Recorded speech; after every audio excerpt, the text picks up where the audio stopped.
Welcome. It's John McGuire yet again. Different location. Hollybush House. Combat stress in Ayrshire for ex-service personnel for therapy who suffer with PTSD and related mental health issues. I'm in the process of reciting my autobiography, which I wrote a few years ago. It's called The Making of McGuire, and this is chapter 4. The Tours of Duty, Belfast.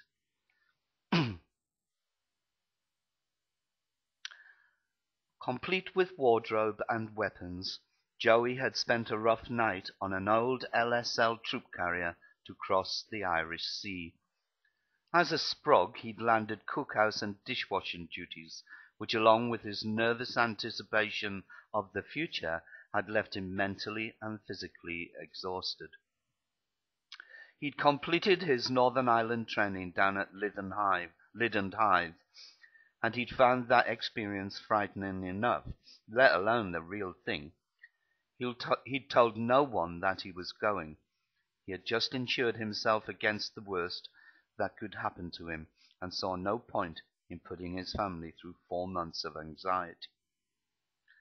He had seen Ireland as his prison, no wine, women or song, for a whole 4 months, and his first impressions of Belfast were that the city bore a striking resemblance to Newcastle, which he saw as a depressed area with countless social problems. This made it more of a prison, because he'd promised himself he'd never go back to Newcastle other than to attend weddings and funerals. He'd listened to all the war stories from the old sweats and the veterans of the previous tours, and dreaded the thought of being snatched in a riot and found dead in a manhole with his balls stitched inside his mouth. A favourite trick, he was led to believe, really happened in the Ardoyne. That and many other stories were enough to instill the utter fear that would keep him on his toes for the rest of the tour. As it was, on his first duty in Northern Ireland, he recalled spending most of his time on patrols, walking backwards at the rear, falling regularly over strategically placed dustbins, and worst of all, constantly worrying that the patrol would move on without him and leave him vulnerable and all alone. Joey felt a cold chill run through him as he realized that this had been the first time in his life that he'd experienced vulnerability, loneliness, and fear. Yes, real fear, 24-hour a day fear. For the first time in his life, Joey remembered entering a deep depression. 16-hour days and sometimes 3, 4, and 5 days with no sleep had been taking their toll.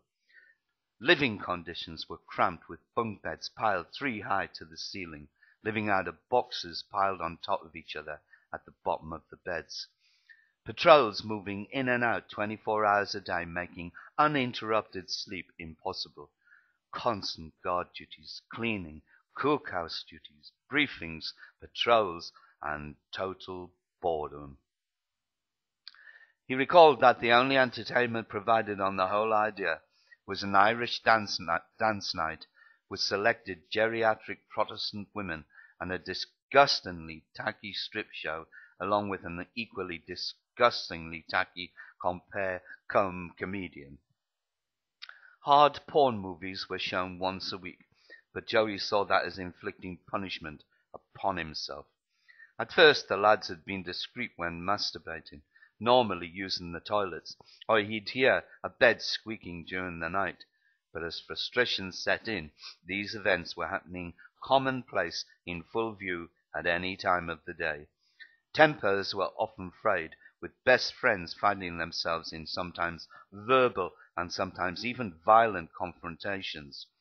All the worst traits in human behavior came out, including favoritism, bullying, depravity, selfishness, and cruelty, to name but a few.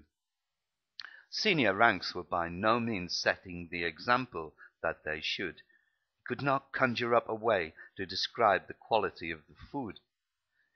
He had survived on egg banjos like anyone else, but at least their bellies were kept full. He remembered there was one particular post in Finnerson's school where he was based that no one liked to do, and quite often men were left without relief all through the night. He was out on a limb at the end of a corridor, making it very vulnerable at night. Yes, there were chicken shits in the barrows, just like in any other walk of life. Joey had seen the white of even the bravest of men's eyes many times before, and after all, he thought to himself, if you're not scared to jump from an aeroplane, then there's got to be something very wrong with you. However, fear was there to be conquered, the essence behind the parachute regiment, and Joey resented the chicken shits ever being there in the first place. There were double standards, barrack room lawyers, thieving rats, and most of all, not an awful lot of happiness around. Morale was never high, and an overstretched command did nothing to inspire confidence in the ordinary ranks, who, after just a few weeks, were exhausted physically and mentally. Halfway through the tour, an overstretched A Company was asked to help the Marines in the New Lodge area of Belfast. They had suffered 3 casualties in the space of 3 weeks, and were thought to be losing control. On arriving at the Marine base, Joey had seen smiling faces on everyone. A football game was in progress, and various other recreational pursuits were ongoing. It was clear after a few days that this was the norm.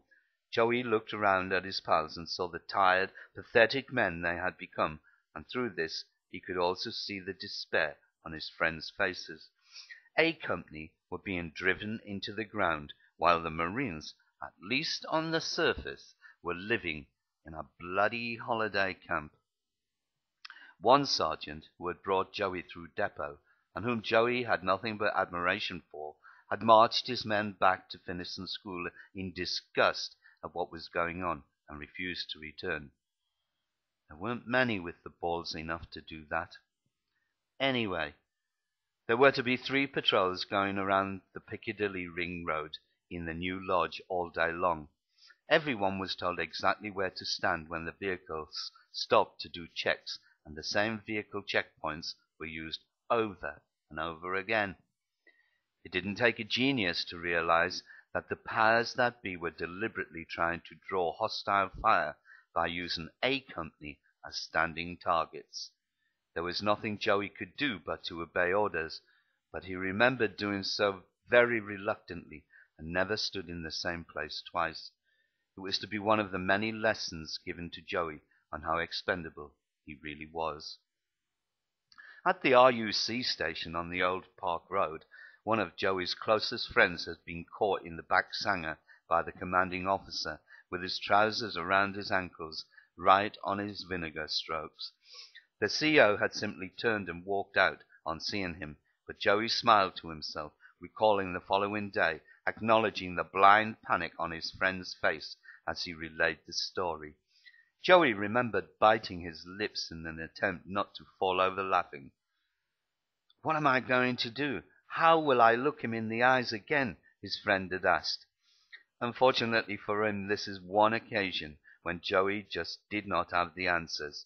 There was nothing else to do but for both of them to fall into delirious throes of laughter. Joey had always been used as a confidant by all, which, in a way, he knew was a sign of trust and respect. It had been the longest 4 months of his life. He'd been shot at once. He'd learned his trade firsthand and well.